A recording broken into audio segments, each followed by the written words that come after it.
Bonsoir mes chers frères et sœurs, c'est un grand plaisir et un privilège d'être encore ensemble avec vous dans notre émission appelée Au service de l'Éternel, où nous avons l'habitude de développer le thème intitulé l'orientation et la direction divine cette année.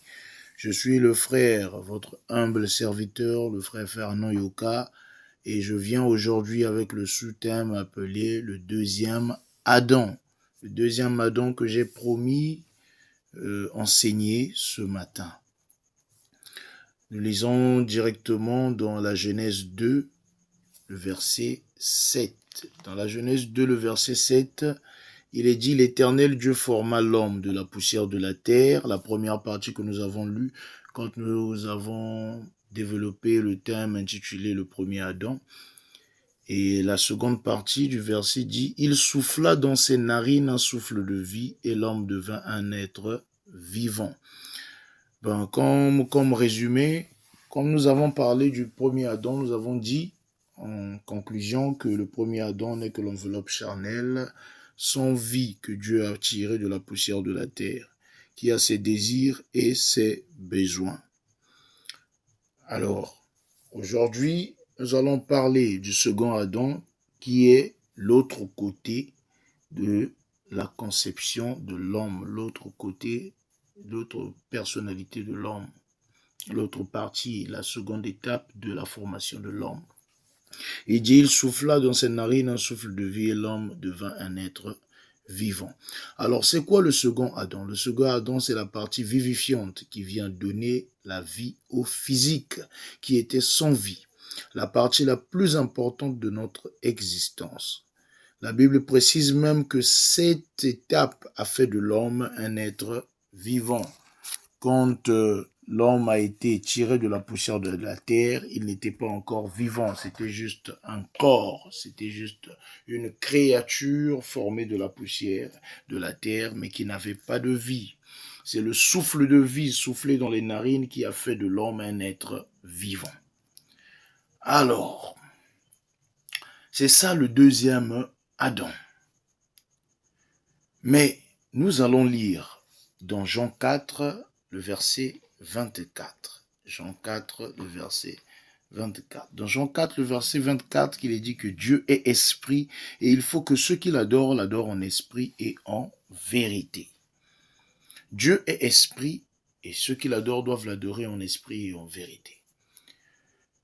Il est dit dans la Genèse 1, du verset 26 au verset 27, Genèse 1, du verset 26 au verset 27, que puis Dieu dit: faisons l'homme à notre image selon notre ressemblance, et qu'il domine sur les poissons de la mer, sur les oiseaux du ciel, sur le bétail, sur toute la terre et sur tous les reptiles qui rampent sur la terre. Dieu créa l'homme à son image et il le créa à l'image de Dieu. Il créa l'homme et la femme.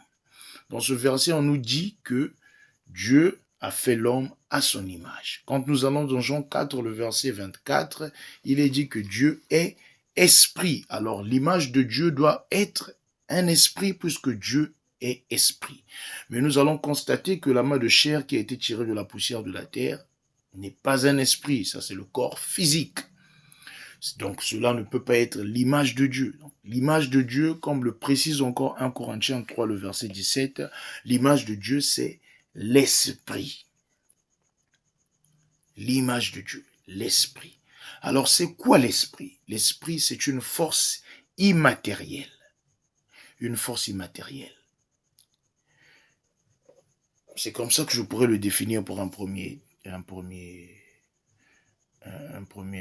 terme. Donc, l'image de Dieu, c'est l'esprit qui est une force immatérielle, qui n'a pas de corps. Ici, le second Adam, on dit que Dieu a soufflé dans les narines de l'homme un souffle de vie. Donc c'est ça qui constitue l'esprit qui a été transféré dans l'homme.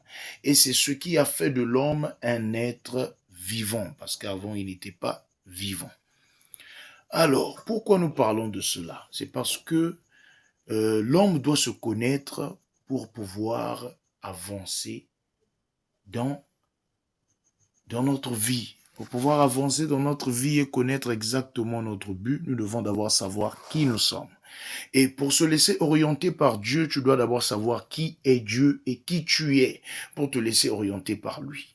Donc, le terme de l'orientation et la direction divine ne peut être développé convenablement que quand l'homme se connaît d'abord. Alors, il y a la chair et il y a l'esprit. Nous avons dit au départ que la chair a ses désirs et l'esprit aussi a ses désirs. Alors, quels sont les désirs de la chair? Quelles sont les œuvres de la chair? Nous allons lire dans Galates 5, le verset 17. Donc, Galates 5, le verset 17. Dans Galates 5, le verset 17, il est dit, car la chair a des désirs contraires à ceux de l'esprit et l'esprit on a de contraires à ceux de la chair. Ils sont opposés entre eux afin que vous ne fassiez point ce que vous voudriez. Nous lisons le verset 19. Or, les œuvres de la chair sont manifestes. Ce sont l'impudicité, l'impureté, la dissolution, l'idolâtrie, la magie, les inimitiés, les querelles, les jalousies, les animosités, les disputes, les divisions et les sectes, l'envie, l'ivrognerie, les excès de table et les choses semblables. Donc, on nous parle aujourd'hui des œuvres de la chair. Tous ces œuvres qui ont été signées, qui ont été plutôt dites ici, qui ont été écrites, ces œuvres-là n'ont pour base que la chair. Pour pouvoir manifester ces œuvres, tu dois avoir pour base que la chair. Ce qui revient à dire que ce qui va te pousser à aller vers ces œuvres, c'est la chair. Voilà pourquoi nous en parlons. Mais il y a aussi les œuvres de l'esprit. Nous allons donc Galates 5, le verset 22, il nous est dit, mais les fruits de l'esprit sont l'amour, la joie, la paix, la patience, la bénignité, la fidélité, la douceur et la tempérance. Ça, ce sont les fruits de l'esprit. Et dans Galates 5, le verset 17, on nous dit que la chair a souvent des désirs qui sont contraires à l'esprit et l'esprit aussi des désirs qui sont contraires à la chair. Alors, mon cher frère, nous avons parlé du second Adam qui est l'esprit, l'image de Dieu dans l'homme, la partie la plus importante dans l'homme, ce qui fait de nous des êtres avec une vie, ce qui fait de nous des êtres vivants. Pourquoi nous parlons de cela? C'est parce que beaucoup d'entre nous ne s'identifient qu'avec la chair. Or, nous savons qu'aujourd'hui, que l'identification avec la chair ne peut pas t'emmener vers Dieu. Ça va t'emmener vers les œuvres de la chair qui feront que tu n'hérites pas du royaume de Dieu. Alors que les fruits de l'esprit sont portés vers la volonté de Dieu. L'amour, c'est la volonté de Dieu. La joie, la paix, la patience, la bonté, la bénignité, la fidélité, la douceur et la tempérance, c'est ça en fait la volonté de Dieu. Quand tu vis à travers l'esprit, tu fais la volonté de Dieu. Tu cherches même à savoir qui est Dieu parce que tu auras ces affinités-là qui vont toujours te tirer vers Dieu et sa volonté. Donc, nous devons plus nous définir à travers l'esprit. Nous devons savoir que nous sommes des esprits et non des êtres charnels. Parce que le fait de penser que nous sommes des êtres charnels nous bloque dans un monde où nous avons une vilaine destination qui n'est que la mort et l'enfer.